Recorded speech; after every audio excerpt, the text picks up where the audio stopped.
नमस्कार. आजच्या भागामध्ये तुमच्या सगळ्यांचं मनपूर्वक स्वागत. पाऊस म्हणजे नेमकं काय?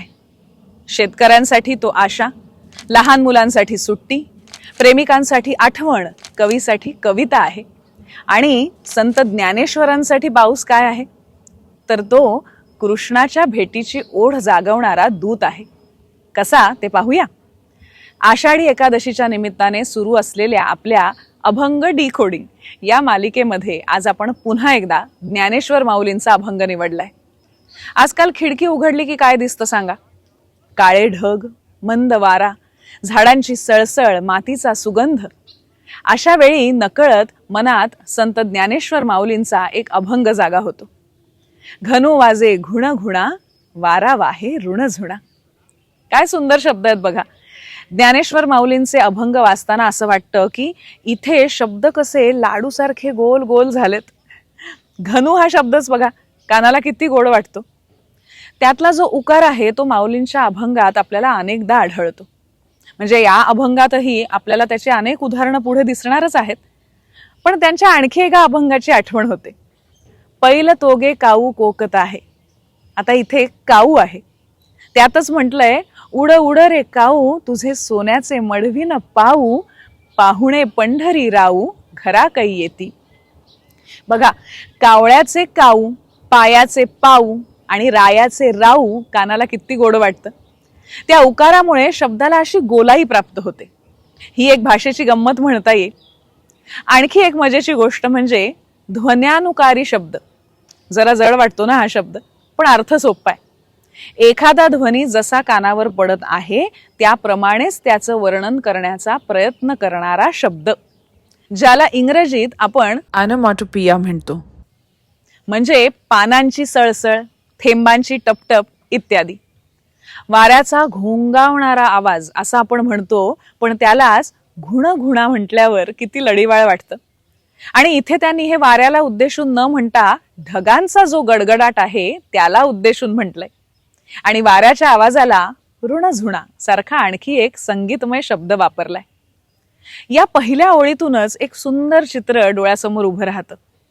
घनु वाजे घुण घुणा, वारा वाहे ऋणझुणा. पावसाळ्याच्या आरंभाच्या या खुणा आहेत. जीवाची लाही लाही करणारा उन्हाळा असह्य झालेला असतो. तापमान बरंच वाढलेलं असतं आणि अशा वेळी एकाएकी आभाळ भरून येतं. काळेशार मेघ आकाशात दाटून येतात. त्यांचा गडगडाट कानी पडू लागतो. सोसाट्याचे वादळी वारे सुटतात आणि पाऊस येणार असल्याची सुखद चाहूल लागते. अशा वेळी आपला प्रियकर आपल्या जवळ असावा असं वाटणारच ना. पाऊस आला की प्रियकर आलाच पाहिजे असा अगदी प्राचीन काळापासून संकेत आहे, नाही का? अर्थात त्याला तसं कारणही आहे. पूर्वी शरद ऋतू सुरू झाला की राजे लोक स्वारीवर किंवा व्यापारी मंडळी व्यापारासाठी बाहेर पडत. पण पावसाळा येऊ घातला की ही मंडळी घरी येत. पावसाचे 4 महिने हे मिलनाचे. पण पावसाची चाहूल लागली तरी प्रियकर परत आला नसेल तर मात्र प्रेयसीच्या जीवाची तगमग काय सांगावी. येईल ना तो वेळेत या विचाराने बिचारी अस्वस्थ होऊन जाई. कारण पाऊस वाढला आणि तो अडकून पडला तर मग त्याला यायला किती वेळ लागेल कोणी सांगावे. म्हणून त्याने आता यायलाच हवे. म्हणूनच त्याच तळमळीने माऊली म्हणतात, घनु वाजे घुण घुणा, वारा वाहे ऋण झुणा, भव तारकू हा कान्हा, वेगी भेटवा का. संत ज्ञानेश्वर माऊलींची ही अतिशय प्रसिद्ध विराणी आहे. विराणी म्हणजे विरही प्रेयसीची प्रियकराला आर्त साध. आज आपण विरह म्हटलं की लगेच एखाद्या प्रेमकथेचा विचार करतो, पण संत साहित्यातील विरह हा वेगळा आहे. मराठी संतांनी भक्तीचे अनेक मार्ग दाखवले. दास्य भक्ती, वात्सल्य भक्ती, सख्य भक्ती आणि त्यातला अत्यंत हळवा प्रकार म्हणजे मधुरा भक्ती. या भक्तीत संत स्वतःला विरहिणी मानतात. परमेश्वर हा त्यांचा प्रियतम असतो, त्याच्याशिवाय दुसरं काहीही नकोसं वाटतं. अशा अवस्थेतून जे काव्य जन्माला येतं त्याला विराणी म्हणतात. इथं प्रेम लौकिक नाही, हे जीवाचं शिवाशी असलेलं प्रेम आहे. तशी तर विरहाची वेदना आपल्यालाही माहीत आहे, आपणही ती अनुभवतो. अगदी एखादा जवळचा मित्र दूर गेला असेल, ज्याच्याबरोबर आपण पावसात हिंडलो होतो, एका छत्रीत फिरलो होतो, तेव्हा त्याच्यासोबत जो पाऊस हवा हवासा वाटत होता तोच पाऊस वेगळा वाटतो. दोघांच्या आवडीचं गाणं तेच असतं, पण आता ते गाणं ऐकलं की डोळे भरून येतात. ज्ञानेश्वर माऊली या मानवी अनुभवालाच परमेश्वराच्या प्रेमाशी जोडतात. म्हणतात, मला आता ह्या वातावरणात फक्त त्याच्या म्हणजेच परमेश्वराच्या भेटीची ओढ लागली आहे. हा प्रियकर कोण, तर भवतारकू कान्हा, भवसागर तारून नेणारा असा तो कान्हा वनमाळी. आणि बघा, यात आणखी एक गोड कल्पना असावी, तो कान्हा मेघश्याम आहे ना, ढगांसारखाच तो सावळा आहे.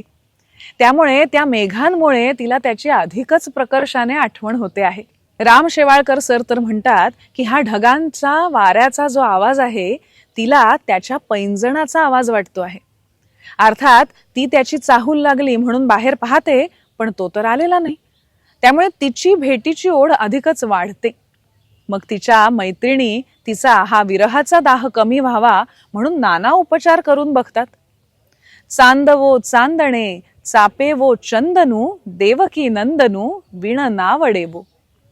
जगातल्या सर्व शीतल गोष्टी म्हणजे चंद्र, चांदण, चाफा, चंदन मैत्रिणी तिच्या पुढे ठेवतात, पण त्यांचा स्पर्शही विरहिणीला सुखावत नाही.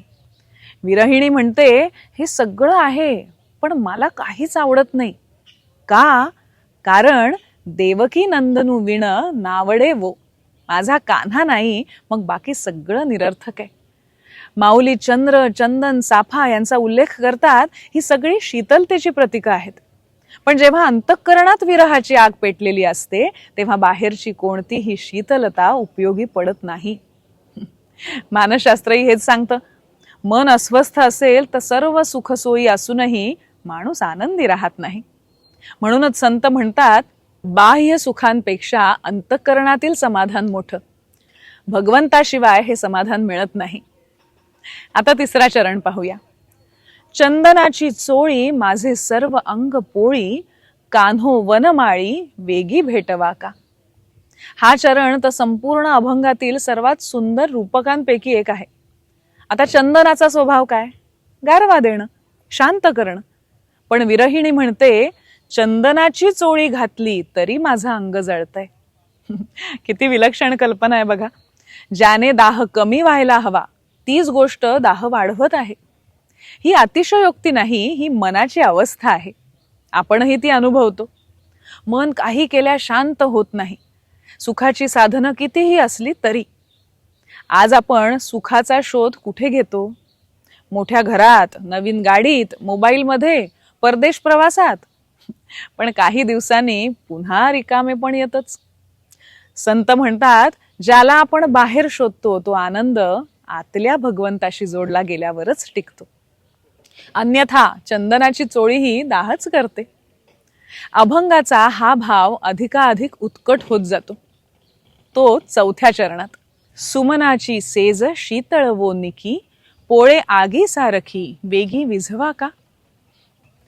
माऊलींची कल्पनाशक्ती इथे कळसाला पोहोचते. फुलांची शय्या, फुलांचा बिछाना, त्याहून कोमल, सुगंधी आणि शीतल अशी दुसरी कोणती गोष्ट असू शकते. पण विरहिणी म्हणते, ही फुलांची शय्या सुद्धा मला अग्नीसारखी भासत आहे. अशीच आणखी एक कल्पना माऊली पुढे मांडतात. तुम्ही गात असा सुस्वरे, ऐकोनी द्यावी उत्तरे, कोकिळे वरजावे तुम्ही बाईयांनो. सख्या तिचं मन रमवण्याचा प्रयत्न करतायत, गाणी म्हणतायत, कोकिळेसारखा मधुर स्वर काढतायत. पण विरहिणी म्हणते, गाणी नकोत, मला एकच उत्तर द्या, माझा कान्हा कधी भेटणार. आणि आता शेवटचा चरण. हा म्हणजे विलक्षणच, नाट्यपूर्ण अशी कलाटणी आहे. इतका वेळ ती त्याला भेटायला उत्सुक आहे, हो की नाही? पण ती सहज आरशात पाहते तो तिला काही वेगळंच दिसतं. दर्पणी पाहता रूप न दिसेवो आपुले, बाप रखुमा देवी वरे मजा ऐसे केले. म्हणजे ती आरशासमोर उभी राहिली तर तिला तिचं प्रतिबिंब दिसलंच नाही. तिला तिथेही स्वतःऐवजी त्याचीच छबी दिसत होती. ती लाडीक तक्रार करते आहे की मला ठाऊक आहे हे त्या मायावी विठ्ठलाने घडवून आणलंय, त्यानेच माझी ही अशी अवस्था केली. पण म्हणजे काय, ही काय जादू आहे? माऊली आपल्याला ह्यातून काय सांगू पाहत आहेत? तर दर्पण म्हणजे फक्त आरसा नाही. इथे दर्पण हे मनाचं प्रतीक आहे. मनात पाहिलं तर तिथे स्वतःच्या इच्छा नाहीत, स्वतःचे विचार नाहीत, स्वतःचा अभिमान नाही. तिथे फक्त विठ्ठल भरून राहिला आहे. बाप रखुमा देवी वरे मज ऐसे केले. माऊली शेवटी म्हणतात, या विठ्ठलाने माझी ही अवस्था केली आहे. किती सुंदर तक्रार आहे नाही काही. सामान्य माणूस काय म्हणतो, अमुक माणसाने माझं आयुष्य बिघडवलं, हो की नाही. पण संत काय म्हणतात, माझा मीपणा विठ्ठलाने हिरावून घेतला. बघा किती फरक पडतो लगेच. विचार करता करता लक्षात येतं, हा अभंग पावसाचा नाहीच, हा अभंग विरहाचाही नाही, हा अभंग प्रेमाचाही नाही. हा अभंग आहे स्वतःपासून परमेश्वरापर्यंतच्या प्रवासाचा. सुरुवात होते ढगांच्या आवाजाने, मग निसर्ग बेचैन करतो, मग जगातलं कोणतं सुख पुरेसं वाटत नाही, आणि मग मन फक्त एकाच भेटीसाठी तळमळतं, आणि शेवटी आरशात आपण स्वतःच दिसेनासे होतो. असा हा प्रवास आहे. घनूपासून सुरू होऊन घनश्यामापर्यंत पोहोचण्याचा हा प्रवास आहे. या विराणीला आध्यात्मिक खोल अर्थ आहे हे तर आहेच, पण हा अभंग म्हणजे किती सुंदर कविता आहे. माऊली किती सुंदर चित्र आपल्या डोळ्यासमोर उभी करतात. त्यातील भाव किती उत्कट आहे. हा जो प्रेमभाव आहे त्याला अनेक ठिकाणी गोपी भाव असंही म्हटलं आहे. अनेकांना एक प्रश्न पडतो की संतांनी गोपी, विरहिणी, प्रियकर प्रेयसी, मिलन, विरह अशा शृंगारिक प्रतिमा का वापरल्या बरं? त्याचं अतिशय सुंदर उत्तर प्राध्यापक पु. ना. जोशी देतात. ते म्हणतात, संतांची भाषा शृंगाराची असली तरी अनुभव भक्तीचा आहे. परमेश्वराच्या भेटीची जी उत्कट तळमळ आहे तिचं वर्णन करण्यासाठी मानवी प्रेमा इतकी प्रभावी भाषा दुसरी नाही. म्हणून संतांनी शृंगाराचा आधार घेतला. पण त्यांचा हेतू शृंगार मांडण्याचा नसून भक्तीची सर्वोच्च अवस्था व्यक्त करण्याचा होता. ज्ञानेश्वर माऊलीही हा गैरसमज होऊ नये म्हणून स्वतःच सावध करतात. ज्ञानेश्वरीतील एके ठिकाणी श्रीकृष्ण अर्जुनाला सांगतात, अर्जुना, तो भक्त तोच योगी तोच मुक्त, तो वल्लभा मी कांता असे जाण. सर्वसामान्यांना प्रेमाची भाषा चटकन कळेल म्हणून तिचा आधार घेऊन सांगतो आहे. आणि लगेच स्पष्टही करतात ते की म्हणोनी गा आम्हा वेगा आली उपमा, चटकन कळावं म्हणून हे सोप्पं उदाहरण दिलं. येरवी काय प्रेमा अनुवादू असे. नाहीतर प्रेमाचा अनुवाद करणं म्हणजे ते उलगडून सांगणं शक्य तरी आहे का? म्हणजेच प्रेमाची तीव्रता सांगण्यासाठी ही उपमा आहे, तिचा शब्दशः अर्थ घेऊ नका. म्हणूनच ज्ञानेश्वर माऊलींच्या विराणीकडे आपण लौकिक शृंगार म्हणून नाही तर भक्तीच्या सर्वोच्च अनुभूतीची काव्यात्मक अभिव्यक्ती म्हणून पाहिलं पाहिजे. हे सगळं ऐकताना आपल्या मराठी काव्याची श्रीमंती पुन्हा पुन्हा जाणवत राहते. हे सगळं आपलं म्हणजे वैभव आहे, अभिजात वैभव. ही आपली क्लासिक म्हणतात ना तशी कविता आहे. आषाढीच्या निमित्ताने असे काही आपल्या परिचयाचे पण तरीही कदाचित अर्थदृष्ट्या अपरिचित असे अभंग आम्ही तुम्हाला उलगडून सांगतोय, म्हणजेच डिकोड करण्याचा प्रयत्न करतो आहोत. आजचा हा भाग तुम्हाला कसा वाटला हे आम्हाला सांगाच. पण हा अभंग ऐकत असताना तुम्हाला ज्या व्यक्तीची आठवण आली असेल की अरे अमक्या अमक्याला हे ऐकायला नक्की आवडेल, त्या व्यक्तीला हा भाग ताबडतोब पाठवा. आनंद वाटून घेतला की वाढतो, हो ना?